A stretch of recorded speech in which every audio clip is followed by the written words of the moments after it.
అందరికి హ్యాపీ. మా జగనన్నే మళ్ళీ రావాలి. ఇంకా 20 సంవత్సరాలు 30 సంవత్సరాలు అయినా మా జగనన్నే ఉండాలి. మాకు మేలు జరుగుతున్నాయి. మా పిల్లలకి బాగా చదువులు వస్తున్నాయి. మళ్ళీ పెన్షన్ వస్తుంది.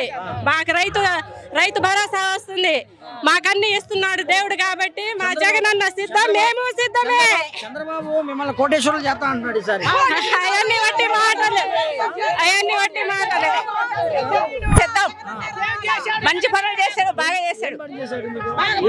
ఎందుకు లేదు, ముసలాళ్ళకి 200 గారి నుంచి 3000 ఇచ్చాడు జగన్ బాబు. మళ్ళీ 4000 5000 ఇస్తా అంటున్నాడు. అంతకంటే ఏం కావాలి? ఏ కోడలు కూడా సరిగ్గా చూస్తున్నాం సార్. 2000 3000 ఇస్తా అంటున్నాడు. ఇప్పుడు మళ్ళీ 2000. చంద్రబాబు ఎప్పుడు గీడు. జగన్ తర్వాత ఎవరైనా సరే, ఏదైనా జగన్ తర్వాత.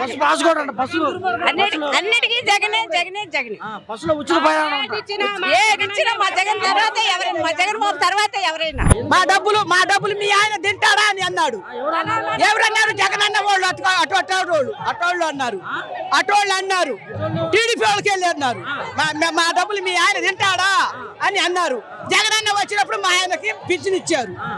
ఇప్పుడు బాగుంటున్నాడు. హార్ట్ అటాక్ మనిషి ఆయన. ఇప్పుడు బాగున్నాడు, ప్రశాంతంగా తింటున్నాడు, బిళ్ళలు తెచ్చుకుంటున్నాడు. మాకు జగన్ అన్నే కావాలా. మళ్ళీ చంద్రబాబు రాడు రాడు రాడు రాడు తిరిగే లేదు. జగన్ అన్న వస్తాడు. పవన్ కళ్యాణ్ అన్నాడు జగన్ ఓడితా. అన్ని ఉత్తదే ఓడు రాలేడు. జగన్ అన్న వస్తాడు. ఒంటరికి వస్తాడు. ఒంటరిగా పోటీ చేస్తాడు. సింహమే జగనే. అన్ని మేలు చేశాడు. అన్ని అభివృద్ధి కార్యక్రమాలు చేశాడు. మేలు జరిగితే మేము ఓటేసేది. మేలు జరిగిందని ఓటు. దేనికైనా సిద్ధమే.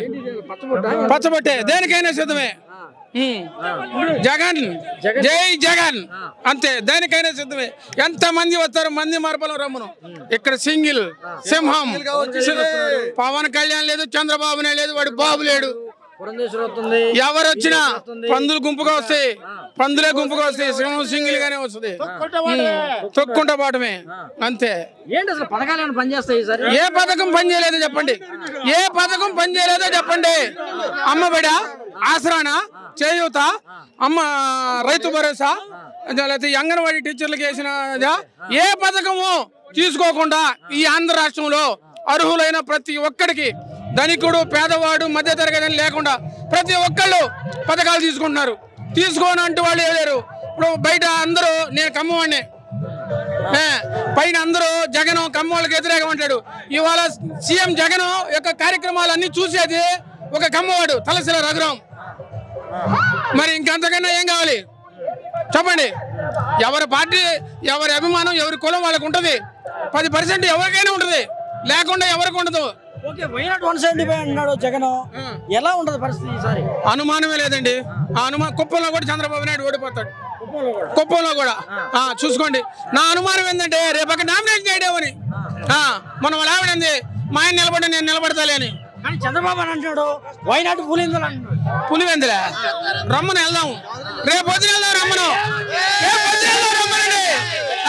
ఇప్పుడు జగన్ జై జగన్. కరోనా అప్పుడు చంద్రబాబు, లోకేష్ వీళ్ళంతా ఏడుండారు. హైదరాబాద్ ఏడో కూర్చొని ఉండరు దాకున్నా. మీరు అన్ని సురక్షితంగా ఇంటికి పెన్షన్ తెల్లారితలకే అన్ని డబ్బులు వస్తున్నాయి. రైతు భరోసా, అమ్మ ఒడి, వృద్ధాప్య పెన్షన్లు 45 ఏళ్ళకే మరి పెన్షన్ వస్తుంది. మరి ఏడపోయారు పవన్ కళ్యాణ్. వాడు ఏడుండాడు అసలు? సినిమాలో ఉంటాడు కానీ ఏడన్నా ఉండాడు అసలు? ఏం చేస్తారు వాడికి? జుల్లు ఎగరేసుకోవడం తప్పితే ఏమన్నా ఉందా? ఏమీ లేదు. ఆయన చూసి ఊరక మోడీ కాడ పోయి దండాలు దశకాలు పెట్టడం తప్పితే ఏమీ రాదు. కాకినాడ పార్లమెంట్ వేస్తున్నాడు. ఏది ఓడిపోవటమే. గెలుపు లేదు పవన్ కళ్యాణ్కి. వాడు జీవితం అంతా మొక్కటమే కాళ్ళకి. ఇప్పటి వరకు జగన్మోహన్ రెడ్డి గారు సంక్షేమ పథకాలు విపరీతంగా చేశాడు. డైరెక్ట్ గా పార్టీలతో సంబంధం లేదు. మా పార్టీ వైఎస్ఆర్సీపీ కార్యకర్తతో కూడా సంబంధం లేదు. ఈ పార్టీ లేదు, ఆ పార్టీ లేదు.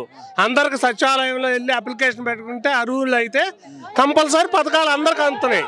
విచిత్రం ఏంటంటే ఓసీలో ముఖ్యంగా మా కమ్మాళ్ళలో అమెరికాలో ఉన్న పిల్లలు అమెరికాలో ఉంటారు.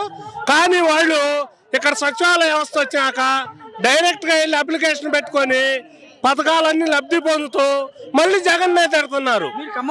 నేను చౌదరిస్తున్నా, మాది బొత్సూరు నియోజకవర్గం.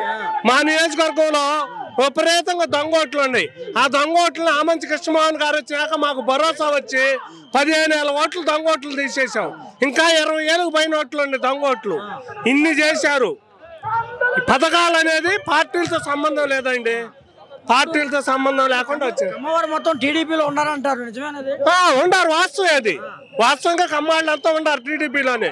మాలాంటి వాళ్ళు ఎప్పటి నుంచో అట్లానే చేస్తున్నాం, పార్టీలో అదే విధంగా ఉన్నాము. ఇప్పుడు మరి జగన్మోహన్ రెడ్డి ప్రభుత్వంలో కమ్మవారికి కూడా కొన్ని పథకాలు వచ్చినాయన్నారు. విపరీతంగా, కొంచెం కాదండి. మా గ్రామంలో ఓబీసీ నేస్తం కింద 52 మందికి 15,000 రూపాయలు వచ్చినాయి. దాంట్లో ఇద్దరే వైసీపీ కొట్టేసేది, రేపు కూడా అయ్యారు. 50 మంది తీసుకుంటారు, తిడుతున్నారు. అసలు మామూలుగా లేదు. కానీ ఈ వైఎస్ఆర్ కాంగ్రెస్ పార్టీకి ఎస్సీ ఎస్టీ బీసీ మైనార్టీలు జగన్ కాండగా ఉన్నారు. ఈ ట్రిప్ లో జగన్ కానీ గెలవకపోతే ఇక ఎవరు ఎన్ని సంక్షేమ పథకాలు పెట్టినా ఏది చేసినా కూడా వేస్ట్. డైరెక్ట్ గా ఎవరితో పని లేదు, నాయకులతో పని లేదు, డైరెక్ట్ గా లబ్ధి అందుతుంది. చంద్రబాబు వచ్చాడు అనుకో, ఏం జరిగింది? చంద్రబాబు నాయుడు వస్తే ఉంది, అమరావతి అన్నాడు. అమరావతిలో ఒక్కటి కూడా బిల్డింగ్ శాశ్వతం కట్టలేదు కదా. ఇప్పుడు జగన్ గారు హైకోర్టు కట్టారు శాశ్వతంగా. జగన్ గారు కట్టిన హైకోర్టు ఎట్టుంది, ఈయన కట్టింది ఎట్టుంది. బీడులు చేశారు రైతుల్ని, రియల్ ఎస్టేట్ కాటం చేసింది. నీకు అభివృద్ధి అంటే ఒకసారి చేస్తే అభివృద్ధి కాదు. కమ్మవాళ్ళకి వ్యతిరేకంగా చేస్తున్నాడు జగన్మోహన్ రెడ్డి అంటున్నారు. అది ఏంటంటే ఏంటంటే అది చెప్పుకొని లబ్ధి పొందిన ఎదుట రాని మేము చూపిస్తాం. మా కమ్మాల విలేజ్లో మీ మీడియా వాళ్ళు వెళ్ళి తెలుగుదేశం వాళ్ళకి 70% అందినాయి పథకాలు, 80 కూడా అందినాయి. అమెరికాలో ఉండాలి పెట్టుకున్నారండి. ఏడ మా పిల్లలు ఉద్యోగం చేస్తా, మేమే ట్యాక్స్ కడతా, మాకు తెల్ల కావట్లేదు. నేను 5 ఎకరాల లోపు రైతునే, నాకు లేదు.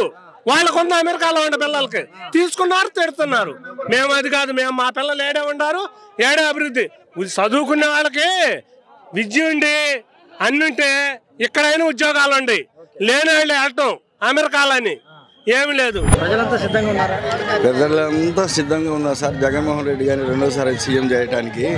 గతంలో చంద్రబాబు నాయుడు గారు చాలా తప్పులు చేశారు. ఎలాగేంటంటే ఇరిగేషన్ తీసుకోండి, ఇరిగేషన్లో వచ్చేసేసి లిఫ్ట్ ఇరిగేషన్స్ అంతా ప్రైవేట్ ఫారం చేసేసారు. లిఫ్ట్ ఇరిగేషన్స్ మొత్తం కూడా ఎక్కడ ఎలాగేంటంటే ప్రతి ఊళ్ళో 2 గ్రూపులు ఉంటాయి.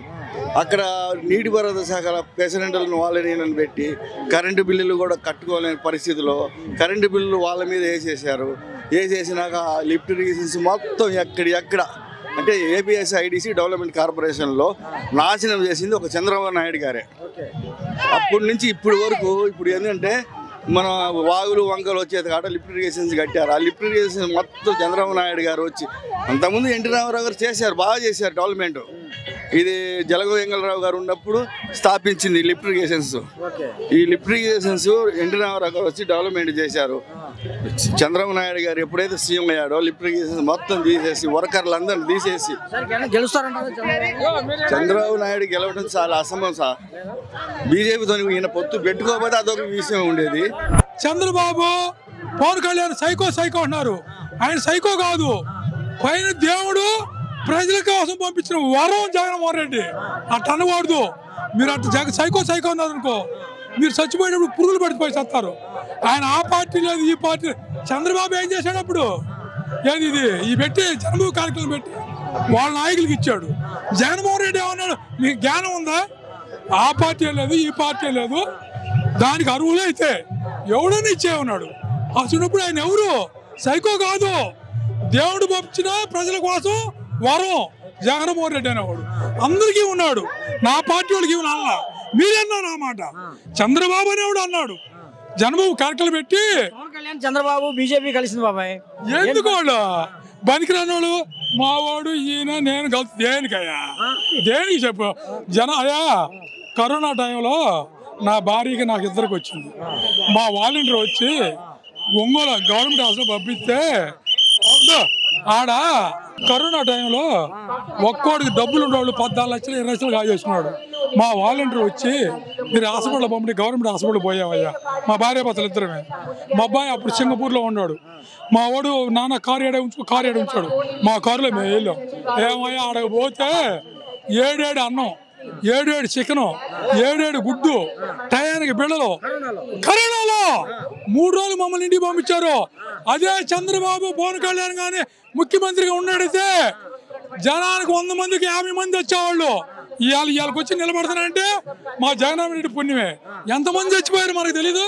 మాకు మా అబ్బాయి సింగపూర్లో ఉన్న నాన్న నేను రాలేకపోయాను అని చెబితే మా భయ్య బంగారు భయ్య జగన్మోహన్ రెడ్డి అబ్బా కారులో ఇంటికి పంపించారు మమ్మల్ని.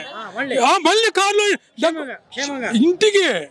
ఈ చంద్రబాబు పవన్ కళ్యాణ్ అడిగితే 100కి 50 మంది కరోనా టైంలో చచ్చేవాళ్ళు. మీరు ఆ కరోనా టైంలో ఎక్కడ ఉన్నారు? అమరావతిలో ఉన్నారా? జనంలో ఉన్నారా? మీరు దొంగలో మీరు ఎక్కడ ఉన్నారు? దొంగలో ఇవాళ వచ్చారంటే జనం కోసం అవసరం అయ్యే ఆపదలో ఉండో ఆదుకున్నాడు గొప్ప నాయకుడు. మీరు జుట్టు పీక్కు ఎందుకని మా మనడు కూడా పీక్కుంటాడు జుట్టు. అది కాదు కావాల్సింది. మా జగన్మోహన్ రెడ్డి స్టేజ్ మీదకి వచ్చి మాట్లాడుతుంటే ఎట్టునిద్ది. ఆయన ఏదో పవన్ కళ్యాణ్ ఏదో చదువు డుబ్బుతాడు. అది కాదు అయ్యా, జగన్మోహన్ రెడ్డి తప్పు చేశాడు, నేను ఇదే చేస్తా అని చెప్పు.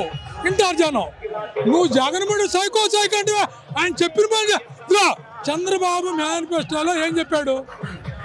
జగన్మోహన్ రెడ్డి ఏం చెప్పాడు? మీరు ఎన్ని అమలు చేశారు? జగన్మోహన్ రెడ్డి కూడా పనిలే. నేను ఒక ఓటర్గా చెబుతున్నా, జగన్మోహన్ రెడ్డి చెప్పి మొత్తం అమలు చేశాడు. చంద్రబాబు టైంలో 1,50,000 బాకీ ఉంది, రుణమాఫీ చేస్తా అన్నావు. నువ్వేం చేశావు? నన్ను కడతాడు ఉంటే నా తప్పుడు 1,50,000కి నువ్వు కట్టింది ఎంత మాకు తెలీదు. ఆ బ్యాంకు 2 లక్షలు రాజశేఖర టైంలో చెప్పాడు, తీసేశాడు. తర్వాత ఈపీ సింగ్ టైంలో నేను బంగారం బ్యాంకులో స్టేట్ బ్యాంకులో పెట్టి 10,000 కట్టి నా బంగారం నేను తెచ్చుకున్నా.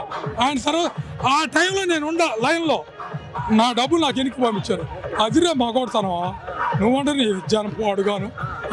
ఇవాళ స్కూల్లో అంత ముందర వాళ్ళ తల్లిదండ్రులు పొలం పోతా మీరు బడికి పడినాయే అన్నం అంత గుట్లోనో ఎక్కడో పెట్టేది తాళాన్ని ఇస్తే తలుపు ఇళ్ళని సాధ చేస్తాను పెట్టిపోతే పాప ఆ పిల్లలు స్కూల్ కాడి నుంచి వచ్చేదానికి అన్నం కుక్కల పిల్లలు తిని కూళ్ళు ఆడికి వచ్చేవాడు. ఇవాళ వారానికి 6 గుడ్లు, అది కూడా 8 వస్తున్నాడు. కోడిగుడ్డు 8 తగ్గితే నీ టెర్ర మొత్తం క్లోజ్ అన్నాడు. చంద్రబాబు పెట్టాడు వాడు మనోడు 6 గుడ్లు. ఒకసారి మీరు అడగండి చంద్రబాబు కాడ పోయి 6 గుడ్లు రాగి సావా. రేషన్ బియ్యంలో ఏదన్నా సపరేట్ బియ్యం వాళ్ళకి ఏదన్నా ఈ వండేవాళ్ళు అంగన్వాడి పొరపాటు ఆతరా వండారు అనుకో ఎమ్ముండే రిపోర్ట్.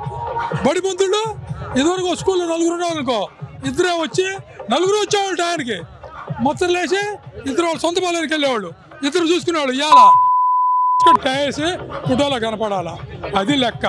ఇంగ్లీష్ మీడియం వద్దంటే ఏంది? నేను రైతు బిడ్డనే, నా కొడుకు ఇంగ్లీషు నేను తెలుగు చదివిచ్చా. ఇంటర్మీడియట్లో ఏడ్చాడు, నానా నాకు ఇంగ్లీష్ వాళ్ళు నేను ఇంటికి వచ్చి చేస్తావు. మరి నాయన వ్యవసాయంతో మనం వచ్చేది కాదురా అంటే 2 సంవత్సరాలు కష్టపడితే నా బిడ్డ సింగపూర్ పోయాడు, మెక్సికో పోయాడు, ఇలా హైదరాబాద్ చెట్టాడు. ఆ ఇంగ్లీష్ చదవబట్టి నీ మనడే ఇంగ్లీష్ చదవాలనా? మా బిడ్డ తెలియదు. నీ మొగరు చిప్పుడు అంటే నీకు నువ్వు ఆ మాట అనొచ్చా? ఇంకా డెవలప్ చేయి. జగన్మోహన్ ఇంగ్లీష్ అన్నాడుగా, నువ్వు ఇంకో మీడియం పెట్టు, అది మేము ఒప్పుకుంటాం. నువ్వు సైకో అంటావు జగన్నే. జగన్ అనేవాడు సైకో కాదు, దేవుడు బాధ్య జనం కోసం పంపించిన వరం బాధ్య. ఎవడు కూడా సోమరిపోతులు అన్నావు. జగన్మోహన్ రెడ్డి ఇచ్చిన పథకాలన్నీ సోమరిపోతులు అన్నావు మొన్న 4 నెలల ముందు దాకా. ఇప్పుడేమన్నా ఆడవాళ్ళు ఇప్పుడే సీరియల్ చూస్తా 3 కూడి పెట్టాల, ఆ సంగతి తెలియదేమో. ఏమన్నావు? ఇప్పుడే సీరియల్ వచ్చింది, టేబుల్ మీద కూర ఉంది, అన్నం ఉంది, తిరు అంటారు. నువ్వు ఇప్పుడు ఉచిత బస్ అన్నావుగా, కాలు మెట్టికి కూడా ఒంగోలు పోతారు ఆడది. నువ్వు ఎందుకు ఆ పథకాలు? నువ్వు వాడు మహారాష్ట్రలో పెట్టాడు, నువ్వు వాడే కలిసాడు, నువ్వు పెట్టానని సోమరిపోతులు ఎట్లా అవుతారు? నువ్వు 40 సంవత్సరాల నుంచి ముఖ్యమంత్రి, నేను ఈ ఇండస్ట్రీ అన్నావు. మరి అంతా సంపాదించుకున్నావుగా, నీకెందుకు ఇంకా రాజకీయ పదం? నీ మనవుడి కోసం నీ కొడుకు కోసం ఇంత తాపిడతాపడుతువే. నా బిడ్డల కోసం నేను తాపిడతాను. జగన్మోహన్ 10,000 లక్ష ఇచ్చాడయ్యా, ఆ లక్షలు పక్క పెట్టుకుంటా. నా మనవుడిని ఎట్టు 5 ఏళ్ళు నేను చూసుకుంటా. నువ్వు చూసుకున్నావుగా ఇప్పుడు, లేదా నీకెందుకు? రామారావు చచ్చిపోయి ఎన్ని సంవత్సరాలు, నీకెందుకు ఇంక డబ్బు? నువ్వు మానుకోవచ్చుగా. సోమరపోతు మేమవుతావు, నువ్వు అవుతావు సోమరపోతు, నీ కొడుకు అవుతావు సోమరపోతు. ఓకే, అందరూ మీలాగా ఆలోచిస్తున్నారా? గ్యారెంటీగా. ఏమంటే మన కడుపు నిండా అన్నం తిన్నప్పుడు అన్నం తిన్నాడు గొప్పోడు ఎవడైనా. నువ్వు ₹1 ఇంకో కోడి ఇస్తే బాగుంటావు, అన్నం పెట్టు అయ్యా సరిపోయిందంటావు, అది లెక్క. మనోడు మావాడికి అమ్మఒడి అవుతుంది, బ్రహ్మాండంగా చదువుకున్నాడు. ఏం చదువుతున్నావు? 6th class. ఏంటి మీ తాత నీ గురించి చెబుతున్నాడు, మా అబ్బాయి బాగా చదువుతుండా బాగా? మరి స్కూల్లో అన్నం తిన్నావా? అన్నం ఎలా ఉంది? బాగానే ఉంది. బాగా తిన్నావా? బాగా స్కూల్ బాగుందా? ఎలా చదువుతున్నావు? బాగానే చదువుతాను. ఇంగ్లీష్ మీడియం బాగుందా?